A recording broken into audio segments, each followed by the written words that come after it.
Oi. Welcome everybody to This Is a Shoot podcast. I just finished watching AEW Dynamite. I was a little behind. I sat down and watched it though. I left early the night for my job so I could sit down and watch Blood and Guts on AEW. Inner Circle versus The Pinnacle.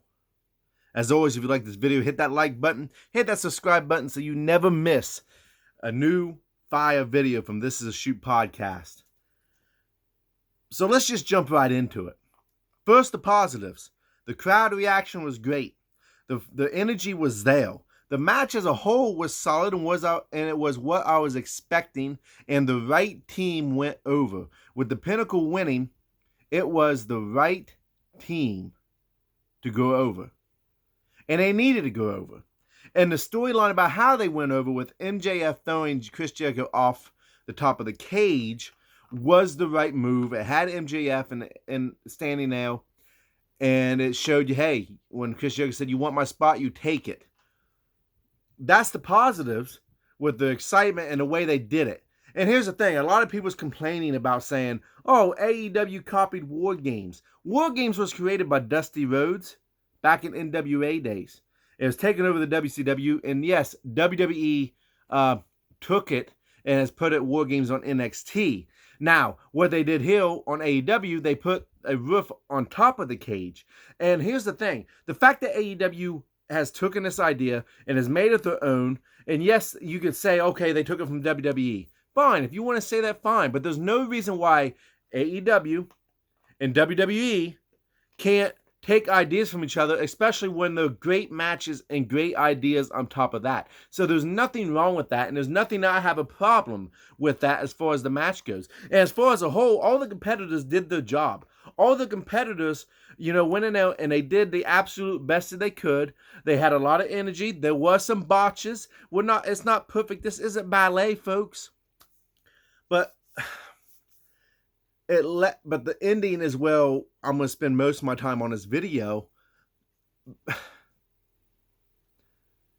AEW has got to get better at building up the hype and have the ending matching the hype in which they hype up. Not probably the best wordplay, but it's the truth. They have to get better at, you think of the Exploding Barbed Wire Death match. The hype was there. The match was great. The fan energy was there. But the ending was a dud. Where's the kaboom? There was no kaboom. It was a sparkler manifestation. It was a sparkler gathering. There was no kaboom. And they did the best they could. And they did a decent job at covering it up. That being said, so now, here we are. It's Blood and Guts. And Chris Jericho, by the way, came out himself. If you listen to the Chris Jericho podcast, also on the Stone Cold Steve Austin podcast, hey, this is an adaptation of War Games. He said it. It came out of his mouth. I might be paraphrasing a little bit, but War Games and comparing it to War Games came out of his mouth. The problem is, with throwing Chris Jericho off of the stage, is the camera work in which they showed. They threw him what looked to be like they was throwing him through the steel grate, through a steel floor, through the steel grating that you'd come off the ramp on. The problem is the camera angle shows that it's clearly spray painted, diamond spray painted, to make it look like it's the metal ramp. It's flipping cardboard. Now look, do I want to see Chris Jericho go through a steel grate? Absolutely not, because it could flip and kill him. And I don't think you need to recreate the Mankind and Undertaker moment. That's a moment in history that cannot be duplicated because it was something that wasn't really planned. I think the fall off that spot was planned, but him going through the top of the ring and into the thing, that was not planned. Okay?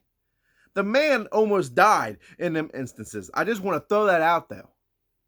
Okay? He was severely injured. If you listen to anything, any interview that he's done or Stone Cold's done or The Undertaker's done, all of that stuff, it really seriously injured him. He had a concussion. He don't remember the end of the match. So I know, do I want to see him go through actual steel? Absolutely not, because that could kill him, especially at his age. But maybe you need to look on the camera angle. Yes, I know I just said it's not ballet and things are going to happen, but it's flipping cardboard. And it looked like there was cushion underneath of it. At least have him go through the cardboard and have the cushion not being seen, where he throws all the way through the bottom of the cardboard, the floor, the way you can kind of cover it up some, or have a camera angle where the guy is underneath, or in the cage where you get a straight on shot where you can't see it as much. Come on. It's that simple. I'm sorry. I try to overlook things, and I overlook a lot of things when it comes to professional wrestling because I know it's not perfect. And I do not expect going to a match expecting perfection. I'm expecting to be entertained. Do I think it should take away from the match? No, because them competitors did an amazing job. The match was an amazing match. But it's just like they build up this anticipation and it doesn't match. Something goes fly. Something goes off the hinges. And the big things that's happening are big things, like the exploding barbed wire death match. Like I said, the inner circle getting beat. Chris Jericho pretty much handing the mantle, the torch to MJF. MJF and the Pinnacle going over. Them are all the right decisions.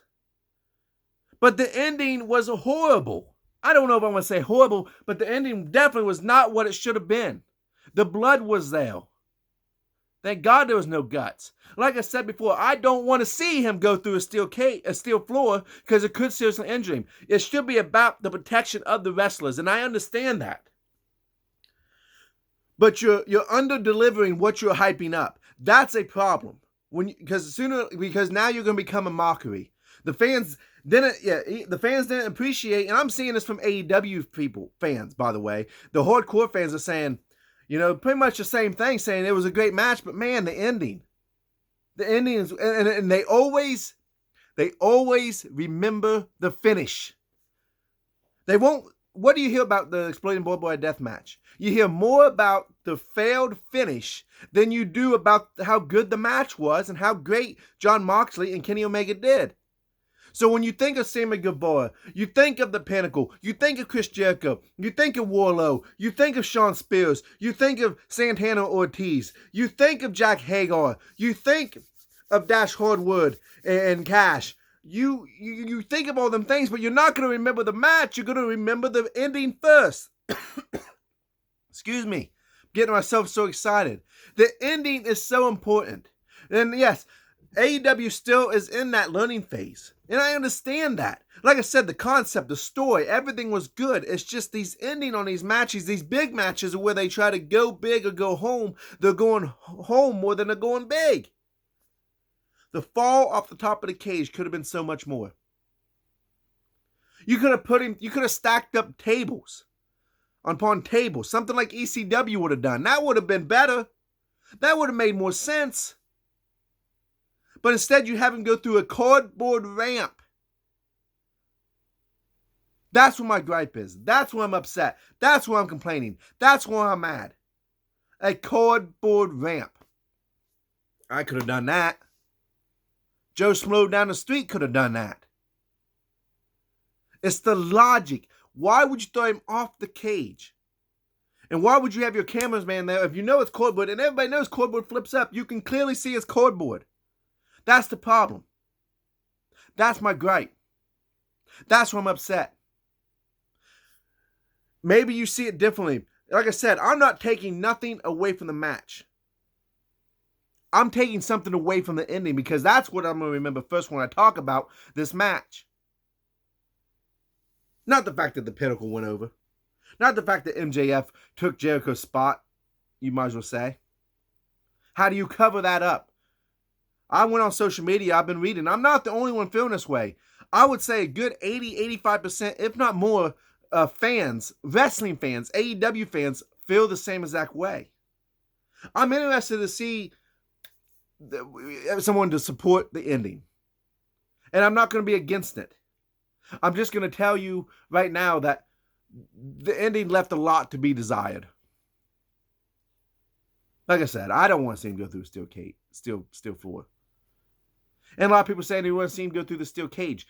That wasn't planned when Mick Foley went through the cage with The Undertaker. It was planned, however, when he went through the cage against Triple H. Go back and watch when Triple H and Mick Foley fought in the Hell in a Cell. And Mick Foley went through the cage. Go watch 24.